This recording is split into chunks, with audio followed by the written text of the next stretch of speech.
Hello everyone. So ನಮ್ಮ next question time and work topic ಮೇಲಿದೆ. So ಈ question ಕೂಡ ಕರ್ನಾಟಕ PSI 2023ನ ಎಕ್ಸಾಮ್ನಲ್ಲಿ ಕೇಳಿರುವಂಥದ್ದು.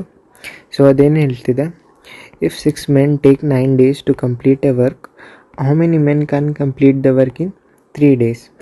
ಸೊ ಈ ಕ್ವಶನಲ್ಲಿ ಏನು ಕೇಳಿದ್ದಾರೆ, 6 ಜನ ಒಂದು ಕೆಲಸ ಮಾಡೋಕ್ಕೆ 9 ದಿನ ತೊಗೊತಾರೆ. ಸೊ ಅದೇ ಕೆಲಸನ 3 ದಿನದಲ್ಲಿ ಮಾಡೋಕ್ಕೆ ನಮಗೆ ಎಷ್ಟು ಜನ ಬೇಕು ಅಂತ ಕೇಳಿದ್ದಾರೆ. ಸೊ ಈ ಕ್ವಶನ್ನು ಬೇಸಿಕ್ ಒಂದು ಸ್ಟೇಟ್ಮೆಂಟ್ ಟೈಪ್ ಬರ್ಕೊತ ಹೋದರೆ ಅದು 6 ಜನ ಒಂದು ಕೆಲಸ ಮಾಡೋಕ್ಕೆ 9 ದಿನ ತೊಗೊತಾರೆ.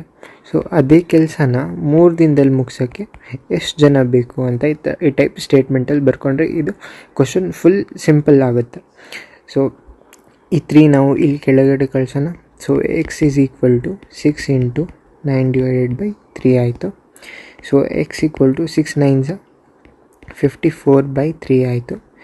3 1s 3, 3 8s 24. ಸೊ ನಮ್ಮ ಆನ್ಸರ್ ಬಂತು 18.